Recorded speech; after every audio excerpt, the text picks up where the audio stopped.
नमस्कार मित्रांनो, प्रेमाची गोष्ट या मालिकेच्या आजच्या भागामध्ये इंद्रा रडत असते आणि स्वातीला म्हणते की स्वाते, हे सगळं काय होऊन बसलं ग. आता आरतीचं बाळ ती काही आपल्याला देणार नाही आणि काय आहे, मुक्ता, ह्या मुक्ताला कधीच बाल होऊ शकत नाही. मग आता कोण राहिलं तर आपला आदित्य फक्त राहिला. तो आदित्यच आपल्याला या घराचा वारसदार म्हणून आहे आणि मुक्ताला तर कधी बाळ पण होऊ शकत नाही ना ग. मग कोण राहिलं, फक्त आदित्य. असं म्हटल्यावर इथे मुक्ताला हे ऐकून खूप धक्का बसतो आणि याने तिला खूप वाईट देखील वाटतं.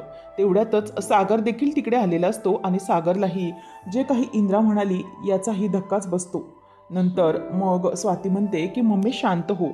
परंतु आता इंद्रा रडत असते म्हणून स्वाती तिला शांत करत असते आणि म्हणते की हो शांत हो आई. आता ती तिच्या मिठीत राहून रडत असते. तेवढ्यात मुक्ताला हे सगळं ऐकून खूप वाईट वाटतं आणि म्हणूनच आता मुक्ता ही आतमध्ये जाणार. तेवढ्यातच तिला सागर दिसतो आणि सागर दिसल्याबरोबर ती नजर खाली घालते आणि तिथून गपचूप निघून जाते. आणि मग सागरलाही या सगळ्याचं वाईट वाटलेलं असल्याने तो इंद्राला काहीच बोलायला जात नाही. तो मुक्ताच्या मागे मागे आतमध्ये निघून जातो. तर इथे स्वाती आणि इंद्रा दोघांनाही सागर मुक्ता येऊन गेले याची जराशी जाणीवही नसते. मुक्ता आता तिच्या रूममध्ये असते आणि तिला सतत त्याच गोष्टी आठवत असतात. तिला इंद्रा म्हणालेली असते की तुला बाळ होऊ शकत नाही आणि स्वातीशी हे सगळं बोलत असताना तिच्या मनाला ते खूप लागलेलं असतं आणि मुक्ताला या सगळ्याचा खूप त्रास होत असतो. त्याच वेळेला सागर तिथे येतो. आता मुक्ताशी काय बोलावं हे सागरला काहीही समजत नसतं. सागर हा मुक्ताच्या बाजूने जातो आणि तिथे तिच्याजवळ उभा राहतो. मात्र मुक्ता आरशात बघत असते आणि नंतर मग मुक्ता सागर पुढे हात करते आणि नेहमीप्रमाणे त्याच्याकडून टॉवेल घेण्यासाठी हात पुढे करते. त्याच वेळेला सागर देखील मुक्ताच्या हातामध्ये आता टॉवेल देतो. परंतु दोघंही शांत असतात, निशब्द. काय बोलावं दोघांनाही काहीही सुचत नसतं. मुक्ता मात्र हर्ट झाली हे सागरच्या लक्षात आलेलं असतं आणि ते काही न बोलता निघून जातो. आणि मग सागर पुढे जाऊन तिथे बेडकडे जाऊन उभा राहतो आणि मुक्ता नेहमीप्रमाणे सागरच्या टॉवेलची घडी करत असते. आता इथे मुक्ता ही सागरकडे बघत असते आणि म्हणते की सागर. तेव्हा मग आता सागरही तिच्याकडे बघायला लागतो. तो म्हणतो की बोला मुक्ता, काय झालं. दोघंही गप्पच असतात. परंतु आता जे काही झालं त्याचा सागरला खूप राग येत असतो. आता मुक्ता म्हणते की सागर, मला जरा तुमच्याशी काही बोलायचंय. सागर म्हणतो मलाही बोलायचंच होतं. तेव्हा मुक्ता म्हणते की तुम्ही बोला पहिले. सागर म्हणतो की नको, तुम्ही बोला. मग मुक्ता म्हणते की सागर, मला तुम्हाला सॉरी म्हणायचं होतं. तेव्हा मग आता सागर म्हणतो की का सॉरी, कशासाठी. तेव्हा मग मुक्ता म्हणते की मी तुम्हाला बाळ देऊ शकत नाही. तेव्हा सागर आता मुक्ताला म्हणतो की मुक्ता, तुम्हाला वेड वगैरे लागलंय का. हे सगळं काय बोलताय तुम्ही आणि अचानक हा विषय कशाला काढताय तुम्ही मधी. खरंच मला कळत नाहीये. तेव्हा मुक्ता म्हणते की नाही सागर, कसं आहे ना, मला माहिती आहे तुम्ही त्याच्याबद्दल मला काही जाणीव करू देत नाही किंवा कोणीच मला त्याबद्दल काहीच बोलत नाही. परंतु आयुष्यात असं असतं ना.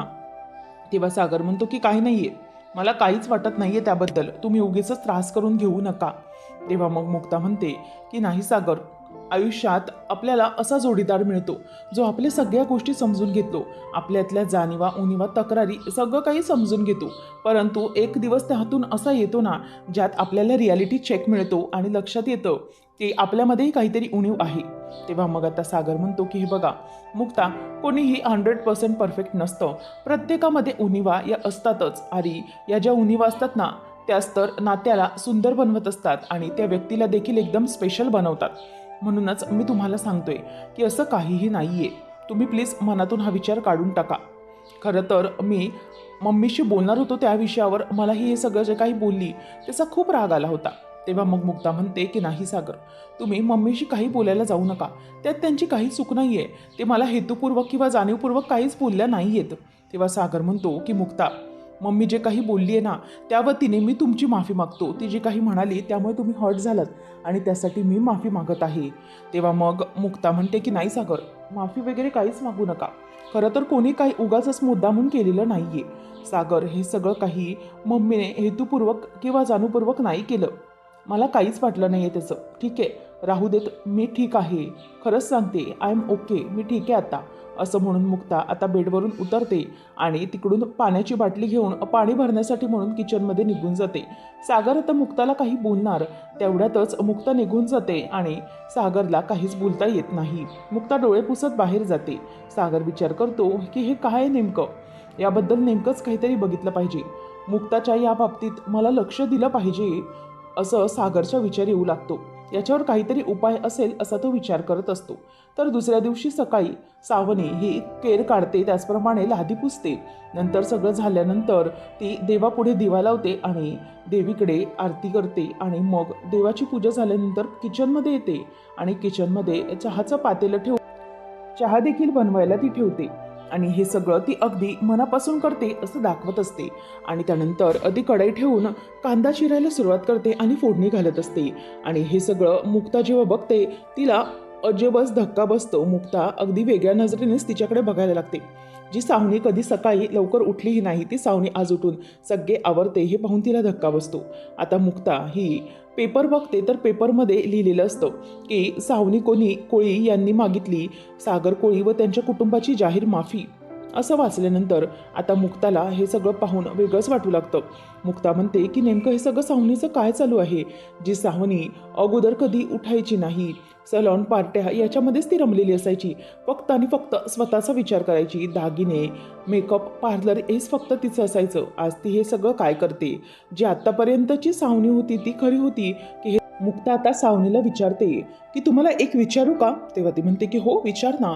तेव्हा मुक्ता म्हणते की मला सांगा की तुमचं हे आयुष्य अचानक कसं काय बदललं.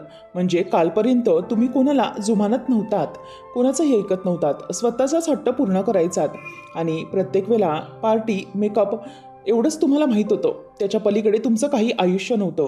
कालपर्यंत हे पैसा ऐश्वर आणि हे सगळं तुम्हाला हवं असायचं आणि ऐशोआराम हवा असायचा, परंतु सगळ्यांपासून घरच्यांपासून मी तुम्हाला नेहमी लांब पळताना पाहिलं आहे. पहिल्या दिवसापासूनच सगळ्या जबाबदाऱ्यांपासून तुम्हाला हात झटकताना लांब पळताना मी पाहिलेलं आहे. परंतु आता अचानक असं काय झालं. आदित्य त्याच्या बाबतीतही तुम्हाला जर काही करायला सांगितलं तर तुम्ही त्यालाही नकारच द्यायचा, परंतु आता अचानक असं काय झालं आणि तुम्ही अशा कशा बदलल्या. त्यावेळेला लगेच आता सावनी तिला कॉफी हातात देते आणि मुक्ता म्हणते की खरं तर तुम्ही जे सगळं करताय ना त्या वागण्याचं आश्चर्यही वाटतंय आणि भीती वाटते. तेव्हा मग सावनी म्हणते की भीती. तेव्हा ती म्हणते की हो भीती वाटते, कारण अचानक तुमचं आयुष्य असं 360 डिग्रीजमध्ये कसं बदललं याचाच मला विचार पडतोय, बाकी काही नाही. त्याच वेळेला मग आता सावनी म्हणते चला बरं वाटलं की कुणाला तरी हा प्रश्न पडला की मी अशी अचानक का वागायला लागले. खरं तर मुक्ता या सगळ्याचा मला खूप कंटाळा आला आहे. मला ना माझ्या आयुष्याचाच कंटाळा आला होता गं. हे सलॉन मेकअप पार्टीज या सगळ्याच्या मागे मी धावत होते, परंतु मला कळलंच नाही गं की खरं सुख कशामध्ये आहे. खरं तर हे सगळं करण्यामध्ये माझं आयुष्य जात होतं, परंतु मी या सगळ्याचा कधीच विचार केला नाही. आपल्या आयुष्यातही असं कोणीतरी हवं असतं ना मुक्ता, जे आपल्यावर प्रेम करेल आणि आपली काळजी घेईल. आणि आपण बाहेर जातोय तर घरात कधी येणार आहे हे काळजीने हक्काने विचारणारी कोणीतरी व्यक्ती आपल्या आयुष्यात हवीच असते. परंतु मी ते सगळं नाही केलं. माझ्या आयुष्यात माझ्या माणसं खूप चांगली आली, परंतु मी काय केलं तर मी त्यांचा दोष केला आणि मी त्यांच्या लांब गेले आणि स्वतःचं सगळं सुख दुसरीकडे शोधायला लागले. माझ्या मुलांकडे किंवा कशाकडेही व्यवस्थित लक्ष देऊ शकले नाही. पार्टीज मेकअप याच्यावर पैसे उडवत राहिले आणि बघ ना आजपर्यंत मी तेच करत होते, कशावरही नीट लक्ष दिलं नाही. सागर त्याला तर मी खूप दुखावलं आणि माझं आयुष्य मी फक्त आनंदामध्ये घालवण्याचं ठरवत होते. म्हणजेच मला त्या सगळ्यामध्ये खूप आनंद मिळत होता असं मी स्वतःला भासवत होते, परंतु नाही मुक्ता, या सगळ्यामध्ये मला कधीच आनंद मिळाला नाही. जर कधी या गोष्टींमधून आनंद मिळाला तर त्याचं कधीही सुख वाटायचं नाही आणि जर मी सुख शोधायला गेले तर त्यातून मला समाधान मिळायचं नाही. अशा सगळ्या गोष्टी माझ्या बाबतीत घडत गेल्या. नंतर सावनी म्हणते की बघ ना या सगळ्या मागे या ऐश्वर्याच्या मागे मी इतकी धावले की मी राहत्या घरात म्हणजेच या घरात चोरी केली, परंतु ज्या दिवशी तुम्ही मला घराबाहेर काढलं त्याच दिवशी मी गेले आणि त्यावेळेला माझ्या लक्षात आले की माझे परतीचे सगळे मार्ग बंद झालेत. आणि हो, जर तुम्ही मला जेलमध्ये दिलं असतं त्या दिवशी तर मग मी आदित्यला काय तोंड दाखवलं असतं. मला त्याच्याकडे बोलायला काहीच जागा नव्हती, परंतु तुम्ही तसं नाही केलं. म्हणूनच मग मी ठरवलं, एके ठिकाणी गेले, शांत बसले, त्या दिवशी ड्रिंक्स घेतले नाही आणि शांत विचार केला की नेमकं आपण काय करतोय आणि कशाबद्दल विचार केला पाहिजे. त्याच वेळेला माझ्या लक्षात आलं की नाही, आता या सगळ्या वागण्याचा मला कंटाळा आला, त्याच्यामुळे आता सगळ्या गोष्टी करण्याचं मी ठरवलंय. आणि या सगळ्या गोष्टीतून आता मी चांगली बायको तर होऊ शकले नाही आणि चांगली सून होण्याची आता माझ्यात ताकद नाही, परंतु मी एक चांगली आई नक्कीच बनू शकते ना. म्हणूनच मी ठरवलं की आता हा मार्ग अवलंबायचा. हे ऐकून मुक्ताला बरोबर वाटतं. मुक्ता म्हणते की तुम्ही हे जे काही विचार करताय, हा जो काही डिसिजन घेतलाय त्याबद्दल मला खरंच खूप आनंद आहे. आणि आता तरी मला हे सगळं दिसतंय की तुम्ही हे सगळं अगदी मनापासून करताय. कारण हे सकाळी लवकर असं उठणं, सगळं आवरणं, पूजा करणं किंवा नाश्ता बनवणं सगळ्यांसाठी ही नित्यनियमाची कामं आहेत आणि खरं तर ही सगळी माझी कामं आहेत. तेव्हा मग आता सावनी म्हणते की नाही मुक्ता, मी कधीच तुझ्यासारखी बनू शकत नाही. तेव्हा मुक्ता म्हणते की तशातला भाग नाहीये, परंतु हे सगळी कामं तुम्ही कोणालाही न दाखवता किंवा कोणासाठी न दाखवल्यासारखी केलेली नाहीयेत, ही तुम्ही मनापासून केलेली आहेत. आणि असंच असावं. आपली नित्यनियमाची कामं जी असतील ती आपण स्वतः करायला पाहिजेत. त्याचा साक्षीदार फक्त देव असावा, असं मुक्ता तिला सांगत असते. त्याच वेळेला मग आता पुढे सावनीला ती म्हणते की आता तरी मला असं दिसतंय की तुम्ही हे सगळं अगदी मनापासून करताय, परंतु घरात हे सगळं जे काही तुम्ही कराल ते सगळे लवकर ॲप्रिशिएट करतील असं नाही. तुम्ही जे काही करताय तुम्हाला वाटेल की घरात सगळ्या जणांना त्याचं कौतुक वाटेल असा विचार करू नका. कारण घरातले सगळेजण याच गोष्टीत विश्वास ठेवू शकणार नाहीत, ॲप्रिशिएट करू शकणार नाहीत. इतक्या लवकर त्याची तुम्ही अपेक्षाही ठेवू नका, असं मुक्ता तिला म्हणते. त्यानंतर मग आता इथे सागर हा मुक्ताच्या फाईल्स शोधत असतो. तेवढ्यातच आता त्याच्या मैत्रिणीचा गायनॉकॉलॉजिस्टचा मेसेज येतो आणि त्याचे मुक्तासाठीचे प्रयत्न सुरू असतानाच आता त्याच्या मैत्रिणीचा म्हणजेच डॉक्टर गायनॉकॉलॉजिस्ट नेहा राऊत यांचा मेसेज येतो आणि त्याच्यात लिहिलेलं असतं की हे बघ, केस डिफिकल्ट आहे, पण अशा केसेससाठी आमची रिसर्च टीम खूप दिवसांपासून काम करते आणि मुक्ताची ही जी काही केस आहे ती अगदीच होपलेस नाही आहे आणि मुक्ता आई कधीच बनू शकत नाही अशातला काहीच भाग नाही आहे. मुक्ता नक्कीच आई बनू शकते आणि त्याचे थोडेफार चान्सेस आहेत. असं जेव्हा इथे सागर वाचतो तेव्हा त्याला जबरदस्त आनंदाचा धक्का बसतो. तो म्हणतो की काय, हे खरंच असं होऊ शकतं का? नाही म्हणजे इतके दिवस हे सगळं का मिस केलं मी? इतके दिवसापासून मी हे सगळे प्रयत्न केले होते. मी कसं काय विचारलो की माझ्या परिचयामध्ये गायनॉकॉलॉजिस्ट नेहा आहे, तिचा मी विचार करायला हवा होता. तरी ते बऱ्याच दिवसानंतर मालिकेमध्ये हर्षवर्धनची एंट्री झालेली असते आणि तो सावनीची पेपरमधली बातमी वाचत असतो आणि ते वाचत असताना त्याला खूप हसायला येत असतं. तो म्हणतो की हे काय, या गुड फॉर नथिंग सावनीने ते सागर कोळीची माफी मागावी. काय चाललंय तिचं? ज्या सागर कोळीला ती उभई करायची नाही आत्तापर्यंत त्याची ती माफी मागते. काय दिवस आलेत, थांब जरा मजा घेऊया हिची, असं म्हणून तो तिला कॉल लावतो. तेव्हा मग ती म्हणते की हा कशासाठी कॉल करतोय. इरिटेट होऊन ती कॉल उचलते. तेव्हा हर्ष म्हणतो की काय सावनी, कशी आहेस तू? बरी आहेस ना? ओळखलंस ना मला? तेव्हा मग ती म्हणते की बोल, काय काम आहे तुझं? आणि हो, माझी काही मेमरी लॉस झालेली नाही किंवा माझा मोबाईलमधला तुझा नंबर डिलीट नाही, तो सेव्ड आहे. म्हणून सांग काय आहे, कशासाठी फोन केला आहेस तू, असं ती त्याला विचारते. त्याच वेळेला आता हर्षवर्धन म्हणतो की अगं सावनी, मी हे पेपरमध्ये काय बघतोय, तू चक्क त्या सागर कोळीची माफी मागितलीस. अगं इतके वाईट दिवस आले आहेत का तुझ्यावर? त्या सागर कोळीची माफी मागितली आहेस तू? अगं ज्या सागर कोळीला लात मारून तू माझ्याकडे आलीस आणि त्याचीच आता तू माफी मागत आहेस. त्याच वेळेला मग आता सावनी म्हणते की हे बघ, कसं आहे ना, काही झालं तरीही मी माझ्या कामासाठी हे करते, तुला त्याचं काय घेणं देणं आहे? तेव्हा तो म्हणतो की तसं नाही गं, आता तुझं एकंदरीत सगळं पाहता कसं आहे ना की कधीही माणसावर वाईट वेळ येऊ शकते, माणसाचं आयुष्य कधीही बदलू शकतं आणि माणसाचे काही या नशिबात या जन्मात केलेले भोग आहेत ना, ते या जन्मातच भोगावे लागतात, लक्षात ठेव. त्याच वेळेला ती म्हणते की हो हर्षवर्धन, तुझं वाक्य बरोबर होतं, या जन्माचे भोग या जन्मातच भोगावे लागणार. म्हणूनच लक्षात ठेव की आता तू जे काही करतोयस ना तेही तुला भोगावं लागणार लवकरच. आणि नंतर मग सावनी त्याचा फोन ठेवते. तेव्हा तो म्हणतो की काही मदत लागली तर मला कळव. तेवढ्यातच आता सावनीने कॉल ठेवून दिलेला असतो आणि सावनी म्हणत असते की हर्षवर्धन, या सावनीला आता तू डिवसलेला आहेस, त्याच्यामुळे तुझी आता कधीही मुक्तता नाही. आता सगळ्यात पहिले तुझा नंबर येणार आहे आणि बघ वेळेनुसार मी तुलाही कशी उत्तर देते ते, तुला मी सोडणार नाही हर्ष, असं म्हणून आता ती खूप चिडलेली असते. तरी ते सागर हा नेहाचा फोन येतो म्हणून खूप आनंदात असतो आणि तो म्हणतो की हे बघ नेहा, ही जर गोष्ट वर्क झाली ना, तुला मी सांगतो, तू सांगशील तिथे मी तुला पार्टी द्यायला तयार आहे, फक्त हे झालं पाहिजे. तेवढ्यात मुक्ता येते आणि मुक्ता सागरला कॉफी मग देते. त्याच वेळेला आता मुक्ता म्हणते की सागर हे घ्या कॉफी. तेव्हा सागर तिला थँक्यू म्हणतो. नंतर मुक्ता आता अगदी नाराज नजरेने त्याच्याकडे बघत त्याला म्हणते की मुक्ता, सागर मला सांगा ही नेहा कोण आहे? तेव्हा मग आता सागर म्हणतो की कोण नेहा?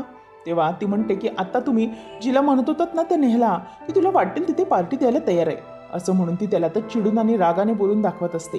तेव्हा मग आता सागर म्हणतो की अच्छा ती नेहा होय, अगं ती मैत्रीण आहे माझी. तुमचे कसं ते मित्र असतात आशय वगैरे, तशीच एक माझी ही मैत्रीण आहे अगदी जवळची, असं म्हटल्यावर आता सागर मुद्दामच मुक्ताला जेलस फील करण्याचा प्रयत्न करत असतो. त्याच वेळेला आता मुक्ता ही माझी मैत्रीण कशी जवळची आहे हे दाखवून देण्याचा जेव्हा प्रयत्न करतो तेव्हा मात्र मुक्ता शांत बसते आणि तिला आता झिलस वाटत असतं. सागर म्हणतो की मुक्ता काय झालं, तुम्ही अशा का बघताय खाली वाकून, किंवा माझ्याकडे न बघता माझ्यावर चिडलायत का, किंवा तुम्ही माझ्यावर जेलस वगैरे झालायत का? माझी एखादी मैत्रीण आहे असं तुम्हाला आता नव्याने समजतंय म्हणून असं काही झालेलं आहे का? तेव्हा मग आता मुक्ता म्हणते की ओ हॅलो, मी कशाला जेलस होऊ, मला काहीच गरज नाही आहे जेलस वगैरे होण्याची. तेव्हा मग सागर म्हणतो की नाही हे बघा, तुम्ही जेलस होताय असंच मला वाटतंय, तुमच्या चेहऱ्यावर राग बघा किती आलाय तो, आणि माझी मैत्रीण तिचं नाव काढल्यानंतर तुम्हाला खूपच राग येतोय. तेव्हा मुक्ता म्हणते की मला कशाला राग येण्याचं कारण आहे, मी अजिबात चिडत वगैरे नाही आहे. कसं आहे ना, काही झालं तरीही मी कशाला चिडू, कारण माझा माझ्या नवऱ्यावर पूर्णपणे विश्वास आहे, मला माहिती आहे माझा नवरा कसा आहे ते, म्हणून मला चिडण्याची वगैरे काहीच गरज नाही आहे. असं म्हणून आता मुक्ताही तिच्या चार्जिंगचा फोन काढते आणि तिथेच बसलेली असते. तेव्हा मग आता पुढे मुक्ता म्हणते की तसंही तुम्हाला कोणीही तसंही झेपवून घेणार नाही आणि माझ्यासारखी आहे म्हणूनच तर निभावलं गेलंय. तुम्ही काय तुमचे मूड स्विंग्स आणि तुम्हाला झेलणारी आठवडाभरी तरी कोणी सापडलेल का बघा, आठवडाभरही कोणी टिकणार नाही. तुमचं हे वागणं बोलणं इतकं टॉक्सक्याने टोमण्याने बोलणं कोण सहन करणार आहे? कधी पोहे बनवले आणि थोडेसे झाले तर म्हणणार कमीच बनवले पोहे, आणि जास्त झाले कांदे घालून जास्त केले म्हणणार की दिवसभर काय आम्ही पोहेच खायचेत का? त्याच्यानंतर मग काही व्हेज बनवलं तर म्हणणार की रोज रोज व्हेजच खायला देते. तर मग कधी सोडा बनवला तर म्हणणार की रोज रोज काय सोडा, दिवसभर नॉनव्हेजच खायचं आहे का? आणि तुमचं हे सगळं असं असतं, कोण सहन करणार आहे तुम्हाला? कोणीच सहन करणार नाही आहे. तुमचं हे सगळं वागणं ते विचित्रच असतं. त्याच वेळेला तर सागर हसायला लागतो आणि म्हणतो की एक मिनिट मुक्ता, एक तर तुम्ही मला हे सगळं बोलता, हे सगळं मी करतो का? तेव्हा तो म्हणते की हो दॅट सम काहीतरी असंच असतं तुमचं, असंच वागता तुम्ही. तेव्हा मग आता सागर म्हणतो की हे बघा मुक्ता, एकतर ते सोडा नसतं ते सोडे असतं, मच्छी सुकी मच्छीचा सोडे असतात आणि तुम्ही दुसरंच काहीतरी बोलताय. मुक्ता म्हणते की हां ते सोडा सोडे वॉटेवर जे काही असेल ते, परंतु तुमचं तसं असतंच ना. तेव्हा मग आता सागर म्हणतो की मुक्ता तुम्ही पण काय, आणि मग मुक्ता म्हणते की ठीक आहे जाऊ देत, मी जाते, मला माझी कामं आहेत खूप आवरायची आहेत. त्याच वेळेला मुक्ता जाता जाता थांबते आणि म्हणते की सागर सोडा. त्याच वेळेला मग सागर म्हणतो की मुक्ता सोडा नसतो तो सोडे असतात ते सोडे. तेव्हा मग मुक्ता म्हणते की सागर माझा पदर सोडा. तेव्हा मग सागर म्हणतो की मग कुठे पकडलाय तुमचा पदर, हा बघा मी इथे असं उभा आहे.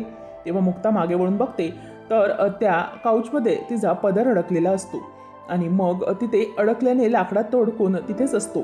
सागर म्हणतो की मी तर काहीच केलेलं नाही असं तो नजरेने दाखवत असतो. तेव्हा मुक्ता मागे वळून बघते तेव्हा ती आता लाजते आणि तिच्या लक्षात आलेलं असतं की पदर हा काही सागरने धरलेला नाहीये, म्हणूनच ती आता लाजते आणि तिथे तशीच उभी असते आणि स्वतःच्याच डोक्याला नेहमीप्रमाणे लाजेने अगदी हात मारून घेते. त्याच वेळेला सागर आता मुक्ताच्या जवळ येतो आणि मुक्ताच्या जवळ येऊन तो पदर सोडवतो आणि तिच्याकडे येऊन तिचा पदर तिच्या कमरेकडे धरून घट्ट तिला स्वतःजवळ ओढतो आणि म्हणतो की हे बघा मुक्ता, हा तुमचा पदर आणि तुम्ही माझ्याशिवाय दुसरं कोणाच्या म्हणजे कोणाच्याच मध्ये अडकता कामा नये, असं म्हणून तो आता तिचा पदर हा ती कमरेला होऊन ठेवतो आणि म्हणतो की लक्षात आलं ना मी काय म्हणालो ते, असं म्हणून आता सागर हा मुक्ताच्या कपाळावर किस करतो आणि त्यानंतर आता तो मुक्ताचा पदरही तिथे खोचून ठेवतो. त्याच वेळेला आता मुक्ताला खूप लाज आलेली असते.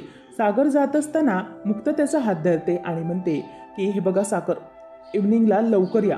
त्याच वेळेला आता सागर म्हणतो की हो हो येतो, परंतु मी जातोय आता, असं म्हणून तो तिच्या डोळ्यामध्ये अगदी डोळे घालून बघत निघून जातो. तिचे गाल ओढत ओढत म्हणतो की नाही मला संध्याकाळी नेहाबरोबर जायचंय ना, असं म्हणून आता तो तिथून निघून जातो.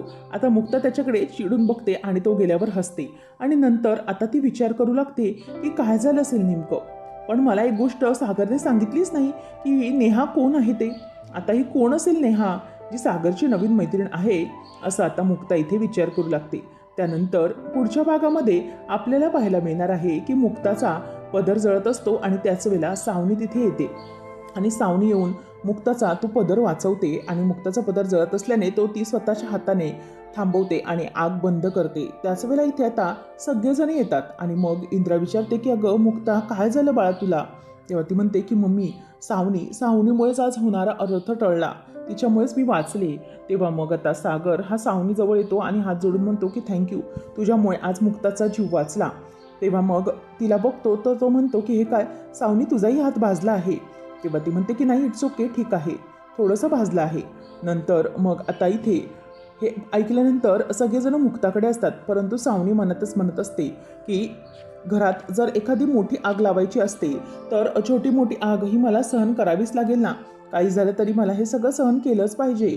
आणि हो, दिवाळीच्या दिवसांमध्ये लोकांकडे दिवे लागतात, आग लावते, परंतु तुमच्या घरामध्ये लावलेली ही आग कशी मोठा धमाका करणार आहे ना, तेच तुम्ही बघा, असं म्हणून ती त्यांच्याकडे बघत असते. आणि त्याच वेळेला मुक्ता ही सावनीकडे बघते. अशाच मालिकांच्या अपडेटसाठी आजच आपल्या चॅनलला सबस्क्राईब नक्की करा.